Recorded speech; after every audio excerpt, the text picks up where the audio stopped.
आज ज्ञानवापी मस्जिद और मां श्रृंगार गौरी के मामले में वाराणसी की कोर्ट ने दोनों पक्षों की सुनवाई करते हुए फैसलों को सुरक्षित रख लिया। अब इस मामले में कोर्ट कल अपना फैसला सुनाएगा। कोर्ट में हुई सुनवाई के विषय में बताते हुए वादी पक्ष के अधिवक्ताओं ने बताया कि आज विपक्ष के द्वारा जो दलीलें रखी गई वो निरर्थक थी। एडवोकेट कमीशन लॉफुल नहीं है, इलीगल है। इस तरह की बेसलेस प्ली उन्होंने रेज करी, उसको मैंने आंसर करते हुए स्पष्ट किया है कि ये स्टेज वो नहीं है जिस पर इन चीज़ों को आंसर किया जाए, क्योंकि जो ऑर्डर ये ट्रायल कोर्ट पहले कर चुका है, जिसको honourable high court of Allahabad appeal कर चुकी है, उसको इस स्टेज पर आकर के जब आधी एडवोकेट कमीशन भी पूरी हो चुकी है, एडवोकेट कमीशन स्टार्ट हो चुकी है, उसको ना चैलेंज किया जा सकता है और ना प्रोसीजरल लॉ मेरे को बाउंड करता है उसको सुनने के लिए, ना प्रोसीजरल लॉ कोर्ट को बाउंड करता है उसको एंटरटेन करने के लिए। देखिए ऐसा है, उसको लेकर के कोई नोटिस हमें अब तक सर्व नहीं किया गया है, उसको लेकर कोई टिप्पणी नहीं की जा सकती। जो आज कोर्ट में क्या क्या आज जो कोर्ट के अंदर हुआ है वो यही है, जो ऑब्जेक्शन इनके द्वारा 7 तारीख को रेज किया गया था उसकी आर्गुमेंट्स दोनों पार्ट से कंक्लूड कर दी गई है, दोनों साइड से कंक्लूड कर दी गई है। कल 12 बजे ऑर्डर आ जाएगा, स्पष्ट हो जाएगा एडवोकेट कमीशन कब, कैसे, कितने बजे, किन किन अधिकारियों की मौजूदगी में, किन के कोऑर्डिनेशन से कब होगी और तहखाना खोला जाएगा, तोड़ा जाएगा या क्या होगा वो कल स्पष्ट। जनाब हमने इसकी भी प्ली आपके सामने रेज की है और उसमें न्यायालय ने कहा है कि अगर आवश्यकता होगी, क्योंकि मामला गंभीर, हमने मेंशन किया है कि मामला गंभीर है और डिपेंडेंट नंबर 4 एक के बाद एक अवरोध उत्पन्न करने का, हिंड्रेंस क्रिएट करने का प्रयास कर रहा है। यदि न्यायालय स्वतः चलता है तो इस तरह के अनेक संदेह और विस्मय का इलाज हो जाएगा और हमें उपाय सहित एडवोकेट कमीशन की सटीक रिपोर्ट न्यायालय के सामने आ जाएगी, जिससे उसकी क्रेडिबिलिटी पे कोई क्वेश्चन नहीं रहेगा। मस्जिद तहसील के भीतर वीडियोग्राफी होगी या नहीं? बिल्कुल होगी। 26/4 के आदेश उसको लेकर के यदि कोई अस्पष्टता रह गई है वो कल के निर्णय में सामने आ जाएगी। आज जो विपक्ष द्वारा दलीलें रखी गई निरर्थक है।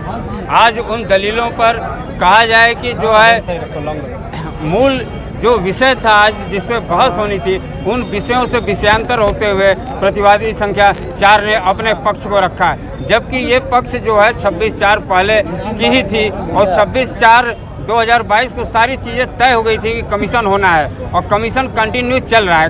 कमीशन जो है 1.5 दिन लगभग 1.25 दिन चला है, उसको बाधित अब कैसे आप कैसे रोक सकते हैं? किसी प्रावधान के तहत नहीं है, ये कोई प्रावधान सीपीसी में नहीं कि जब तक जो है कमीशन कंप्लीट ना हो तब तक आप उसको नहीं रोक सकते हैं। लेकिन प्रतिवादी आज भी फिर उसी पे अड़े हैं, जबकि हमारा तो ऑलरेडी माननीय न्यायालय ने आदेश कर दिया है।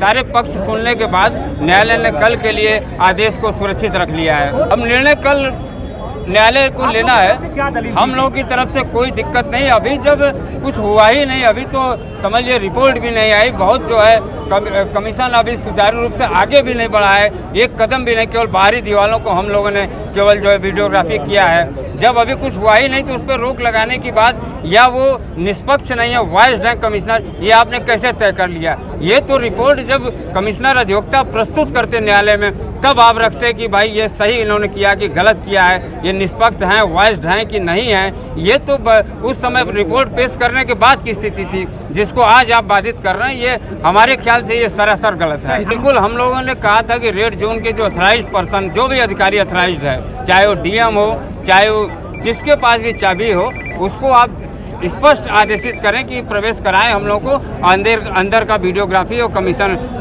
सुचारू रूप से आगे बढ़ सके। कोर्ट अब आदेश सुरक्षित रखा है। आज उसमें सारे बहस, सारी सुनवाई पूर्ण हो चुकी है। अब कल आदेश के लिए न्यायालय ने अपने पास सुरक्षित रखा है और कल आदेश जो है निर्णय न्यायालय ले लेगा। पेश है न्यूज बकेट हिंदी मासिक पत्रिका। पढ़ें इस महीने की पूरी खबर विस्तार से हमारे न्यूज बकेट की मैगजीन में। हमारी ई मैगजीन को मुफ्त में पढ़ने के लिए अभी लॉग इन करें www.newsbucket.in पर। इसके अलावा रोज की ताज़ा खबरों के लिए हमारे YouTube चैनल को तुरंत सब्सक्राइब करें।